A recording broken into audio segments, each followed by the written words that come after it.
Hello, Black Like Me podcast family, and welcome back to another relevant redrop. This week's redrop episode is frankly something special because it captured a really significant moment, not just in the discussion of these ideas, but in the creation of the podcast itself. It was the end of season 3. We all gathered in our regular recording studio to do a wrap up for that season, and something happened in the lobby of the place where we were recording, and it was so troubling that we spent the next half an hour talking about it. The conversation that happens in this episode was unplanned, and the impromptu quality of it adds a freshness and honesty to all the things that we talk about. And I think it's relatively unique in all the episodes that we have aired in Black Like Me. So I really think you'll get a lot out of this, and I hope you enjoy. Hey, good people. Grits or cream of wheat? Who the hell is racist? Does anyone ever ask if they touch your hair? Black Like Me. You're listening to Black Like Me with Dr. Alex G., a podcast that invites you to experience the world through the perspective of one black man, one conversation, one story, or even one rant at a time. Here's Dr. G. Black Like Me. Hey, good people. You know, the interesting thing about being a podcaster is sometimes you may be heading into the studio to talk about one subject, but on your way to the studio, something happens that takes you in a different direction. Today is one of those days. And so I just need to rant for just a minute so that this shit, shall I call it? Is that okay? Can I say shit, Jeremy? It's your show. Okay. Don't edit this part out. Jeremy is one of my editors. Do not edit that part out. Okay, so I've been having this conversation with an individual. I'm trying to be as generic as possible. And I'll just phrase it by saying this. I have found that when progressive white people step over a line, they don't know how to just shut the hell up and just let it go. So a couple months ago, we were talking about a part of Wisconsin where this particular person referenced someone black who's from Southwest Wisconsin as Nigger Jim. And I said, whoa, you can't say that. Not to me. Oh, no, that was his name. If you've been avid Black Like Me listeners, you probably remember me talking about this a little bit. But what happens is she keeps bringing it up. And so this person pulls me to the side and says, Trevor Noah said something about language being a greater connector than race. And so this said person, Nigger Jim, was really accepted by the Welsh community because they shared language and culture, which means, and I said, well, you know, immigrants were some of the most racist people in the country because of fighting for social status. And she said, oh, so now you're prejudiced. So then what that's saying is you called me on being a racist and saying the N-word. So now I caught you. And so I guess we're even now. We're both going to hell. And we're even now. And I just said, why do we keep bringing this up? Like, stop feeding me material like this. And so I've got my resident white people here. I've got my podcast manager and my engineers and my editors. And listen, you guys, it's not fair to ask you to speak for all white people. But you know what? The world's not fair. So I need to, and you know, part of this, I said this to Jeremy and Eli, and I told them, I said, for whatever reason, you know, this isn't sticking to me today. Like, it hasn't messed up my headspace. I just think I just need to put this rant that's out there. So in order to prove she's not racist or insensitive, do I have to keep having her? Can I just tell her, listen, just say nigger as much as you want. Then you're good, I'm good, I know what you're thinking. You know, we can have a happy Christmas, you know, go right into the new year. I know where you stand, you know where I stand.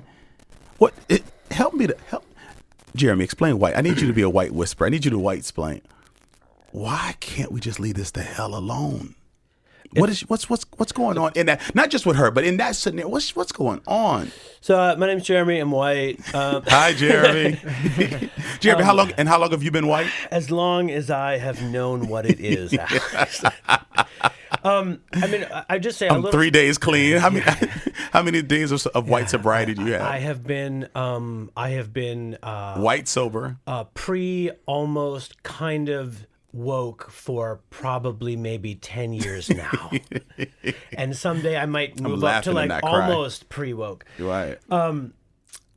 Well, so many things to say. One of which is my own experience is you were standing there with Tyler. You were close to this individual, and she said, "Hey, let me tell you something." And I looked at Eli and was like, made the face. And Tyler turned around and looked at me and was like, And I was like, okay, so like I'm fairly certain that some manner of shenanigans is about to happen, but like there's no way she is going to talk about the one thing that we have talked about before with this individual, Right. which is and Jim. And then she said it, and I was like, oh my, and it was like, I don't know what to do. And that, and there's also like sober piece about like, what is the role of a white bystander in a Sure. situation like that? And like, cause I have, in similar situations of like gender have like intervened Sure. in behalf of a woman, and it communicated to that woman that like she couldn't take care of herself. Right. So I'm a little bit nervous, and I don't know that, but I Got mean, you. I do know you can handle Sure. yourself. But the issue is not so much about like, But it's a good question. As a white ally, and we're Yeah. personal friends. Yeah. What's your role when shit like that goes Yeah. down? Like if you walk away, have I offended Alex and thinking, Yeah. we didn't really hear that, Yeah. or you don't want to just say step back, young man. We got this. Sir. Right. We've got it. I mean, I think the thing that That's a real dilemma. I mean, I Yeah. acknowledge that's a real dilemma. Yeah. And I think that for me, it goes kind of like this. What I think happens to white people in that situation, which I think has happened to me with sure. sexism and stuff earlier in my life, certainly, and certainly around issues of race, is like one of the most transformative things that has happened to me in being involved in your work over the years is just this phrase. You say like, I understand that I'm a little bit racist, because we're all a little bit racist. We're fish. It's in the water. It's the water that we swim in. So there's a little bit there. And that takes time to understand what that means, because it means that like those of us that say that accept a little bit of this massive legacy of 400 years of slavery and Sure. all kinds of discrimination and minstrelsy and Jim Crow. There's this huge piece that I shoulder a tiny little or a part of. And I think that part of like it, and that is a huge step, because as we've talked about before, like two white people being racist or being called racist is one of the worst things Sure. that someone can do them. And whether that's trumped up to defend themselves, I don't know, but it's certainly one of the things that feels really real. And we watch the way white people react to being accused of it. It's like, And black people are like, deal with it so we can move on it's like, and play checkers or whatever. right. It's like, we've assumed because you swam in this water Yeah. It's like, that, it's already part of the calculation. it's right. And we're not holding it against you, but it's ignoring it that Yeah. that holds you against And so it. I think the continued defense of it is like a white person recognizing, I said this thing, it might be a little bit racist. It feels normal to me. Right. Like it feels normal that I'm talking about, this guy Jim who's accepted by these Right, Welsh folks, right. but it feels like person staked out a position and realized that position was over a line that they didn't notice. Right. And so as opposed to saying, oh, hey, I made a mistake. This did not feel Right. racist to me. And you validate it by saying Trevor Noah. Yes. said Well, it. so and then you fight. One black person who's not Yeah. African American says it. Well, you guys look the same, right? Yeah, definitely. But I think the thing that's tricky is I have an opportunity to go have a conversation, but I'm tired of having conversations with white people about the use of the N-word. Then I realized, wait a minute, I'm a damn podcast host. I can come and talk to my people about it, because this is what black people in Wisconsin talk about. This is Yeah. what Dr. Harris alluded to when he said he regretted raising his kids here during our Madison series, is if you're in certain parts of the country, and I don't even want to just stereotype the South, because that's not fair, because this is the North, and this just happened, that if someone calls you that, they mean it. Yeah. In other places, they say it, and I'm not saying that that's what she's calling me or sees me as, but the fact that you just can't let it go. That if someone calls you that name, you're like, okay, I'm alone. They got 6 of them. I'm not going to say anything back. I might write their license plates down. But here in the North, particularly in Madison, people want to go through all kinds of shenanigans or social or cultural calisthenics to prove that they're not insensitive. So they'll say it or tell you about the kids they've adopted rather than just connecting. Isn't there anything else we can talk about? And so then how do I work to not sound like well, that's unfair. You got a bully pulpit. You're going to go and talk on your show about it. Otherwise, I take this shit home, and I'm not going to take this out on my wife or my daughter or my white staff member. That's not fair to you, Tyler, is it?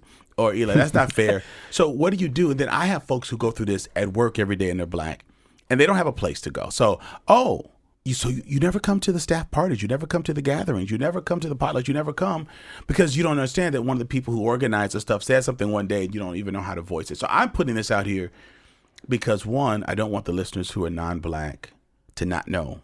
I mean, I want them to know how to navigate, but I also want to give voice to black folks who keep having conversations they don't want to have. Because I didn't get up I got up early this morning. I started having meetings at 7:30. Shut up, Tyler. 7:42. I was a little late. Having these meetings. But really, if I don't voice it and somehow laugh at the silliness of it, this isn't destroying my day. I'm not questioning who I am. But if you're not dealing with bosses saying things insensitive, you're dealing with people who manage the front office or the first people you see coming in the door in a situation doing it. So like you get it coming and going. So Tyler, I'm not putting all your stuff out there. I will say Tyler hung back to kind of say some things because, and I didn't ask him to. At some point I just said, don't bring this up to me again. I really want to say don't talk to me again because now it's this on top of the embarrassment of having said that. So if even if she felt embarrassed that she said Jim was accepted, I wasn't. My subject, my mention to her, our discussion was not whether or not Jim felt that he was welcome there. If you call the N-word and then your name, you're not welcome. But it was her use of the word to me. So is she justifying him? Is she justifying it? And I just don't want to get up and have that talk with white people every day or every morning I walk into a location. I am feeling better. But Tyler, I know you got to hang back there a little bit. And I don't need you to go into the details of what you talked about. I don't want you to do that. But I think what's very interesting is it throws you all off because you have to ask yourselves, okay, is he expecting me to say something? Will he, being Alex, be mad if I don't say anything? But if I step in, am I insinuating that he's not strong enough to handle his own business? So I'm not the only one thrown into the tailspin today. Can I add one thing before that? Yes. The one thing I wanted to add too is like, and I don't know if you've said this to us or if I just sort of implied it, but there's a thing like when someone talks to you and says, "Oh, it's not racist," it's like they claim the authority to say what is and what isn't. Right. That's exactly what she's doing. And she also claimed the authority to call me prejudiced. She's smart enough not to call me racist. But you said that about immigrants. I said, well, I'm a historian. She goes, well, so am I. Well, then you should know, if you're a historian, that you don't look me in my face and say the word nigger in front of me. History, if not common sense, should tell you that. I'm feeling better. I'm having mixed emotions. I'm feeling better for getting pissed again. Right. And now I don't want to have small talk, but I don't want to ignore someone either because I don't want to offer that kind of power. But I'm just stating it because this is part of the microaggression. This is the stuff you got to get a chance to do and adjust to still go out, and I got to raise tens of billions of dollars for a project, and I got to talk to people about life and death issues. And, one of my close friends just lost his mom, and then I'm speaking at fellow pastors' dad's funeral. So I got to still bounce back in, to real life and make decisions that's going to affect the whole community while still just trying to process. That was ignorant as hell. And it's real. I mean, it's real. You stayed back because you kind of did what I think white allies want to do. Like I didn't say, Tyler, hire this, handle this. But then I went in to let Eli and Jeremy know, hey, you guys, I'm okay. Because you guys were kind of looking like you're in the middle of watching, your parents fight or something like this. Like, whose side do I take? I wish I were asleep right now. I wish I were asleep. I wish I were asleep. So I went in, but then that's a typical black response. I got to take care of everybody. So I got to let you guys know they didn't ruin my day. I don't see myself as the N-word. She didn't take my personal power away. I'm not going to go home and kick the cat. And so what's so powerful about the example is, I think as African Americans, it's like when you fall, you jump up. I'm okay. I've gone to places where people have fallen, and rather than talk to the manager about whether or not they hurt themselves, they're just so busy trying to make sure everyone's okay. Then the next day they can't turn their necks. So I found myself taking care of folks because we know each other well enough to know I don't think all white people think or say that. So that wasn't what I was really trying to do. But I also didn't want that weirdness, that funk to cover what we have to do today. Mm-hmm. So I found myself, rather than just sitting down for a minute and clearing my head, making sure you guys knew I was okay, which in effect is really taking care of you guys. And you guys didn't ask me to do that. But I just think So then I said, hey, I'm fine. And then I came back to the studio and I said, I lied. I need to talk about this. That's going to go right into my season 3 wrap up. I said, nope, I lied. I need to talk about this. So Tyler, just any Okay. Insight. We don't have to stay there long. I just needed to kind of get my piece out about the insidiousness of this. And this is par for the course for Black folks. On one end, end of the gamut. Can I touch your hair? Can I get some dance moves or something? Just let you know when people see you, that's what they see and think about. Yeah, well, I mean, the tough piece about it is you're looking at, you're really looking at someone who did something that they were horrified by, that they got called out on, but the effort is, and this is what we do all the time, and I can speak from experience because I'm a white person who's done this, and like on my journey with like cross-cultural experiences, like I've watched myself do this, which is where you and I still do this at different points, where you want to prove that you are not what the one mistake you were. But the problem is, you, instead of like actually owning it and just working through it and recognizing it and moving on, when we as white people decide to just constantly try and over and over and over again extend like we have to prove ourselves, like, no, I'm good, like I'm good, I'm still gonna be good, I'm not this or I'm not this, we make it worse. But why can't y'all do that with a therapist? Like, why do you have to do it with me? I'm a lot of things, but I'm not. So I'm saying, because they want to prove it to you, because you're the one that they wronged and they don't know how to fix it, and so they want you to know. And that's where so I'm still a slave then. I'm still serving at the white person's realm, because now I got to show you you're not a racist, even though you said that. You have to be the one, because it doesn't matter what any other white person says. So I've got to absolve you. Yes. That is Damn, that's a lot of responsibility. That is what we don't get paid extra. We don't get free parking. We don't get a cut on our taxes. That is what we do. So we got to build America and then soothe her ass too? Until white people, until we learn how to... now I'm really mad. Yeah, until we learn how to disconnect ourselves from this in that way. Right. Until we figure it out, we're not going to be the same way. Okay. Todd, that's helpful. Because much of our listening audience is white, and we want people to understand that this is not a person that would carry a tiki torch. It's not a person that would march against black advancement. Best of intentions, quote unquote, intentions. Right? But this is what we get at about the progressive Madison, because what folks don't realize is, in places that have deep racist pockets, you have an exchange, then you go your way. Yeah. The fact is, I'm going to engage you at any point I'm feeling insecure, which means you're at home. Trevor Noah comes on. You read his book. Aha! Now I've got proof. And Robin DiAngelo didn't say it, and it wasn't someone white, but another black male. So when I said he's not African American, so then it goes to another, and so. But someone thinks outside of that box, so they might be able to see in a way you can't, is sort of the implication. Like, we're going on this academic search of something that goes beyond just an American context. So we got to look at, that's sort of the stuff that we like to do when we like to try and figure out how to validate those sort of things. And that's where, like for me, like hanging back and that sort of stuff, it's because I've been there. I've watched myself do that. Sure. And that's what we need. We need people to kind of call folks on stuff, and also to relate. But also, someone's just got to say, "Shut the hell up." I mean, I love the fact that you can relate. I think that helps to not destroy people, because that exchange is not destructive to me.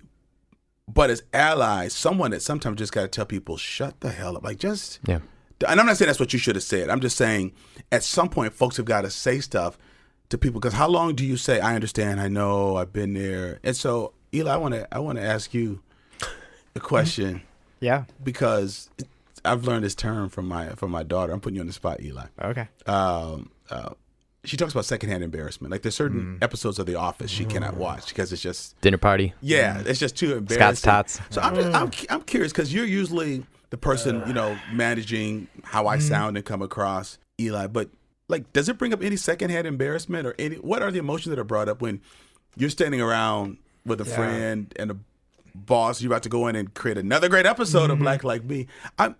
I just think this is good. Processing this stuff, you all, is when it just happened a few minutes ago. It's really, this is the kind of stuff that I think people listen to. They love the great nationally recognized authors and speakers, and that's why we keep bringing them on. Right. But I've noticed that whenever we have these real talks, I find that people really like that as well. So I'm curious. Let me get back to my question about secondhand embarrassment, or what's the emotion? Especially in this case, I think the secondhand embarrassment was, there was like 3 of us white guys kind of standing around, and I was a little ways away. And when I got in here, I told Jeremy, I was like, if I stay out there, it's kind of like watching a train wreck. And I can't look away. Yeah, and part of me wanted to be like, let's listen to this stupid thing she's gonna say. But that also like goes back to what Tyler said, and I can't judge people too much because I make mistakes too in how I say things and the biases I still hold on to. So I guess I didn't really want to stand there and kind of relish in that and feel like, oh, I'm so much more woke than she is or whatever. But yeah, there is that balance of like, I should do something, shouldn't just stand here and listen to that. But I think there is some secondhand embarrassment.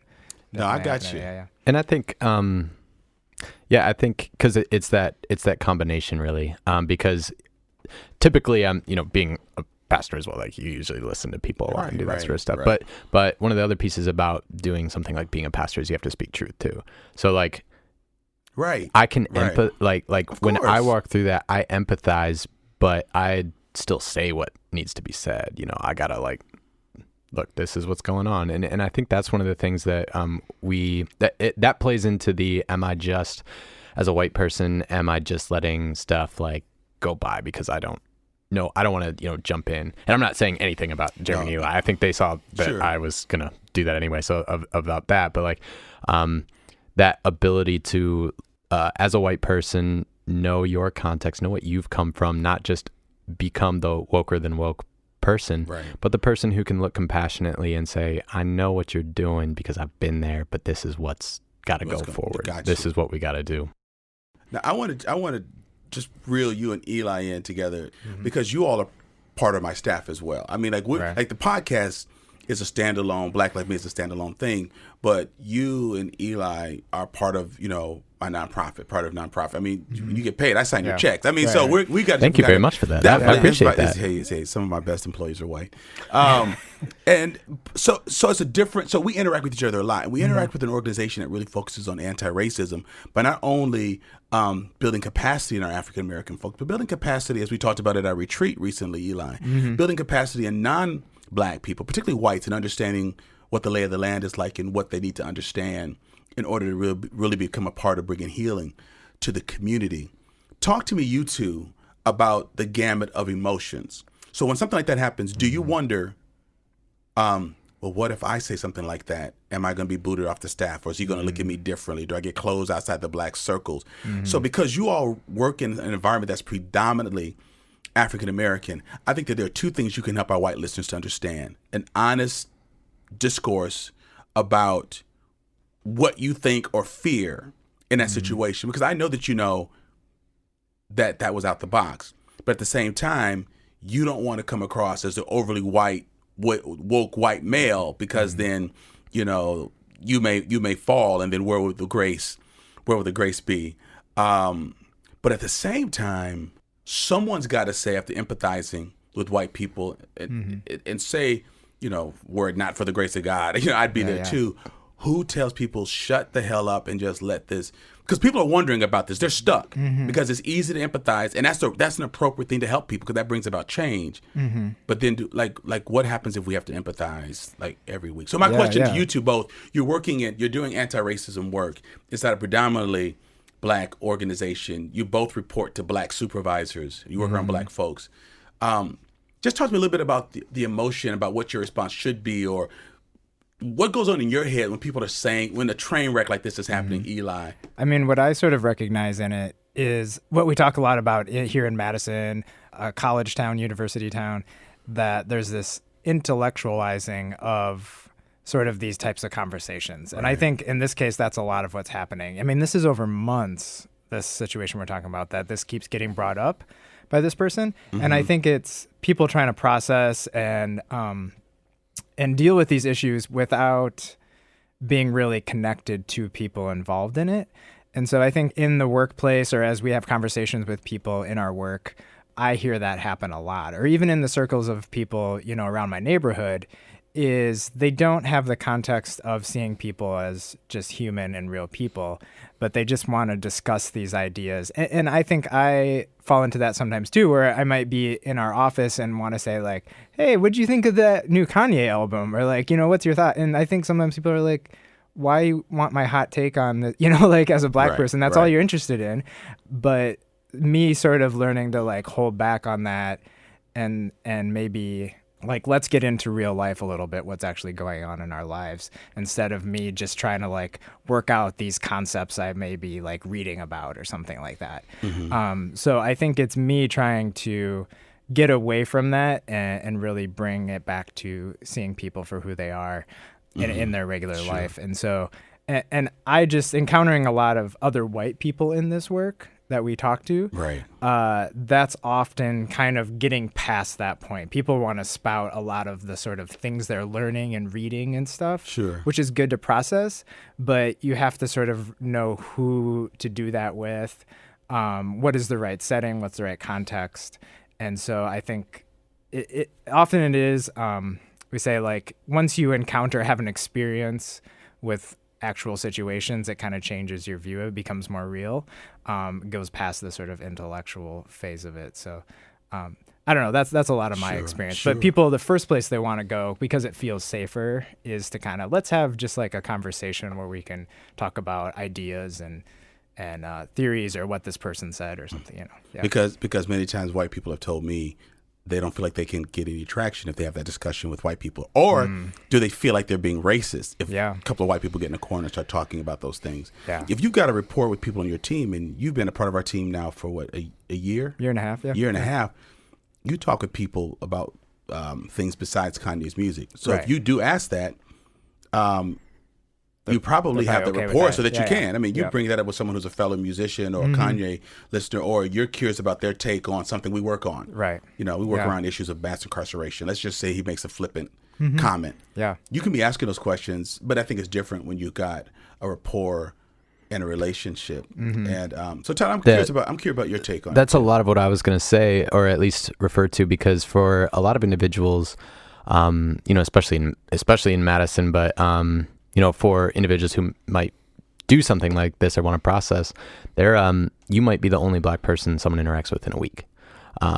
And so the blessing of being someone who works in a cross-cultural organization, but a predominantly black-led, black everything organization, is that you learn how to adapt instead of it having to be the other way around, like African American having to adapt to whiteness all the time. And there's still those dynamics that we have to be owning and conscious of as white people working in this organization, to be aware, like, what ways are we bringing that to the table in some ways? What ways may I be acting out of that? What ways am I, all of that. But like the blessing of being able to work in a cross-cultural space like that is you actually get the natural, not forced, not I have to practice my wokeness on any one aspect of work. Or I think that's important in any space you go to. It's why, a lot of times we talk about whether in specific church world stuff, like being a white person going to an African American church isn't just an experiment, or like that was a nice cultural experience. It's how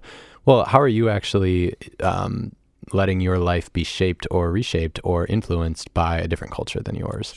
Sort of like a lot of times different HR people or different people across businesses, they want to talk about all their thoughts on diversity, or they want to really include diversity, but they have no knowledge of anything outside of just like, how do we cater a diversity talk in a business context, rather than understanding like, what does it look like for this person to exist in our city or our place culturally. That's why I think Justified Anger does such a good job, because when you look at like our J Leadership Institute, which just kicked off its new season here. Fourth, you unite African American young entrepreneurial business leaders across the city, and you create a place for them to find space in our city. Right, and how to navigate it. Listen, you guys, Eli just gave me the note that I'm over my time, and I could talk about this, ad nauseum.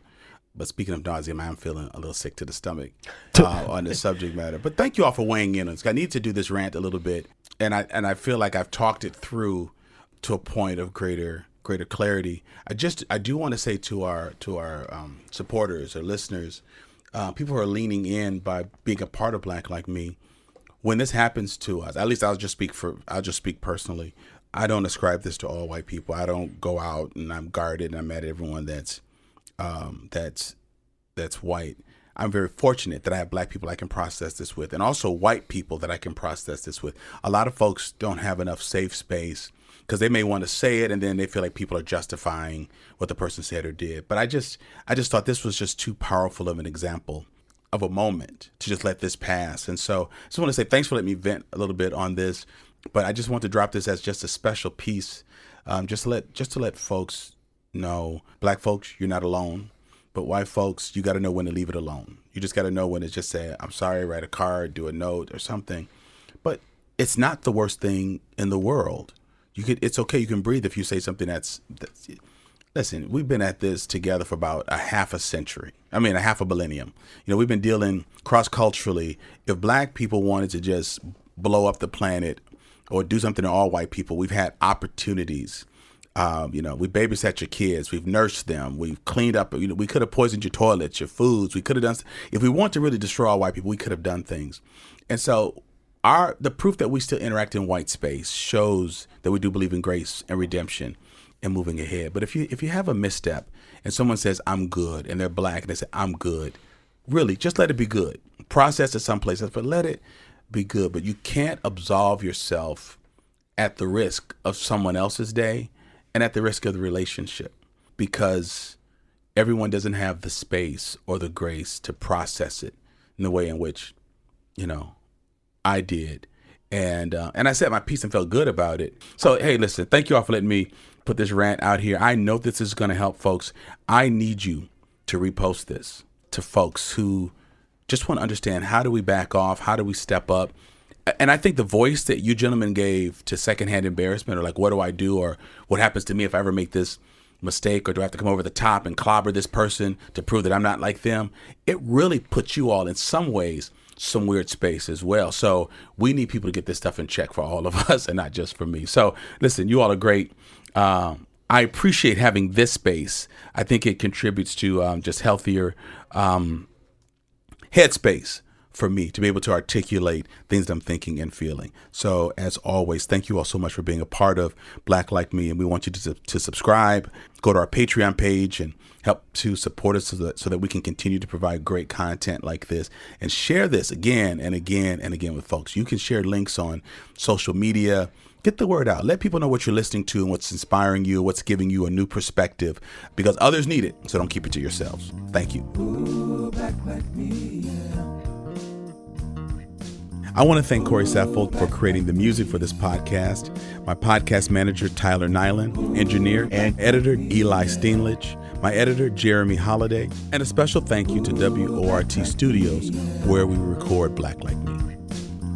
Ooh, black like me. Thank you for listening to today's podcast. You can find out more about Dr. Alex G's amazing work at www.alexg.com. Black Like Me is sponsored by the generosity of the Human Family Unity Foundation.